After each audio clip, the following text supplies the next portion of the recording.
In the summer of 356 BC, in the city of Pella, a child was born who would change the course of history. His name was Alexander. His father was King Philip II of Macedon, a ruthless strategist who transformed Macedonia into a military powerhouse. His mother, Olympias, told him from childhood that he was destined for greatness, even claiming he descended from Achilles, the legendary hero of Troy. From the moment he could walk, Alexander was taught to believe he was different from other men. That belief would become his greatest strength and his greatest curse. As a boy, he was tutored by Aristotle, one of the greatest philosophers the world has ever known. In those lessons he studied Homer, learning the story of Achilles, the warrior who chose glory over a long life. Young Alexander slept with a copy of the Iliad under his pillow, convinced he was destined to live the same path. Short, blazing, unforgettable. His ambition was not to be good, but to be immortal in memory. Aristotle taught him philosophy, science, politics, and strategy. Yet the one lesson that never sank deep was the lesson of moderation, the quiet strength of gratitude. Ambition defined him far more than contentment ever could. When he was 16, his father left to wage war and Alexander was left as regent. Within months he had crushed a rebellion, founded his first city, and named it after himself. Even as a teenager, he was already laying the foundations of his legend. But destiny was cruel to his father. In 336 BC, Philip was assassinated. Alexander, only 20 years old, seized the throne. In a world where kings were overthrown by rivals and assassins lurked in every shadow, most thought the boy king would not survive. Instead, he crushed his enemies, secured his crown, and immediately turned his eyes outward. Conquest was not only his plan, it was his obsession. At 22, Alexander crossed into Asia with an army of only 40,000 men. Ahead of him stood the Persian Empire, a giant that stretched from modern-day Turkey to India, with armies that outnumbered his many times over. Most rulers would have hesitated, but Alexander was not most rulers. At the Battle of the Granicus, he faced the Persians for the first time. His generals warned him to wait, to attack at dawn when the conditions were better. Alexander refused. He led the charge himself, nearly dying when a Persian warrior struck his helmet with an axe. Only the quick action of his men saved his life. But the Persians were routed, and Alexander claimed victory. That moment set the tone for his life. He was not just a commander. He was a warrior who fought in the front lines. His soldiers loved him for it, but his enemies feared him even more. He was not a king watching from a throne. He was a storm that rode at the head of the charge. He shared their food, marched their miles, endured their hardships. And yet, when they begged him to stop years later, he would not listen. He demanded more, even when they had nothing left to give. The victories kept coming. At Issus, he faced King Darius III and his massive army.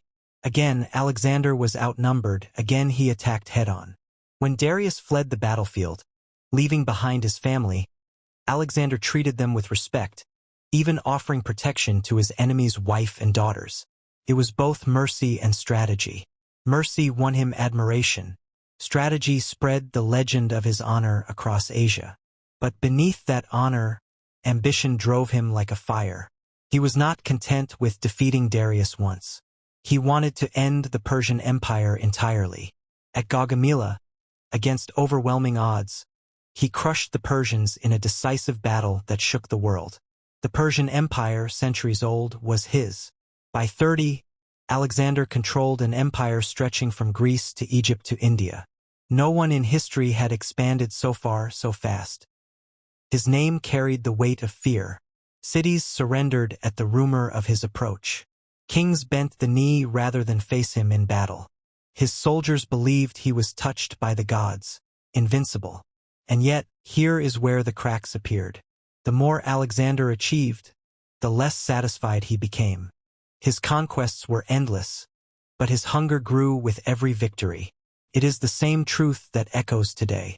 A runner who crosses the finish line only to feel empty the next morning.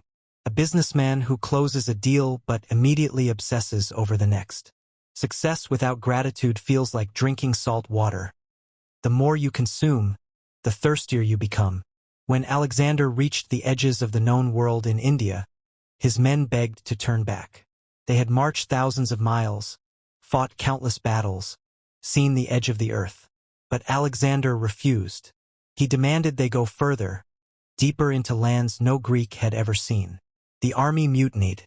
They would follow him no further. For the first time in his life, Alexander had to yield. He turned back, furious, restless, unable to accept that there were limits even to him. Here lies the deeper lesson. Ambition without gratitude becomes a prison. Alexander had achieved what no man had ever done. He had conquered the largest empire in the world. Yet he could not stop, could not pause, could not breathe in the glory of what he already held. He wanted to be worshipped as a god. He wanted more, always more, and in that hunger he burned himself out. At 32, in the city of Babylon, Alexander fell ill. Fever gripped him, and within days the conqueror of the world was dead. Some say it was poison, some say disease. Others whisper exhaustion, his body breaking after years of relentless ambition. Whatever the cause, his empire crumbled the moment he was gone, divided by his generals, lost to chaos. A man who had conquered the world left nothing secure enough to last beyond his own breath. Think of the athlete who wins a championship, but the victory feels empty because they immediately obsess over the next one. Think of the entrepreneur who builds something great, but cannot enjoy it because they are already consumed by the next milestone. Achievements without gratitude dissolve into nothing. Gratitude does not mean weakness. It does not mean you stop striving. It means you can look at what you have achieved and feel its weight. Gratitude gives ambition meaning. Without it, you are like Alexander, powerful, admired, feared, but never fulfilled.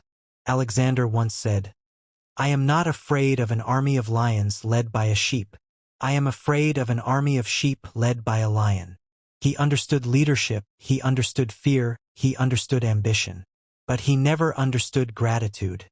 That was his blind spot. Gratitude would not have stopped him from conquering. It would have given him peace while he did it. It would have allowed him to savor his victories, to feel the joy of his men's loyalty, to look at the empire he had built and say, "This is enough." True greatness is not just conquest. True greatness is balance. Ambition builds empires. Gratitude builds the soul. Alexander the Great mastered one and neglected the other. And for that, his empire did not last. Your own life may not be measured in empires, but the lesson is the same. Strive, fight, push yourself to the edges of your limits. But do not forget to stop, to breathe, to recognize what you have already built. Without gratitude, you will never feel the weight of your victories. Without gratitude, ambition will consume you, and in the end, you will be left restless, chasing worlds that no longer exist. Alexander's story is not just a story of glory. It is a warning. The world remembers him as the Great. But greatness without gratitude is only half the truth. The empire he built was vast, but the peace he felt was nothing. Be ambitious, yes, conquer your world, but never forget to be grateful along the way, because gratitude does not end ambition, completes it.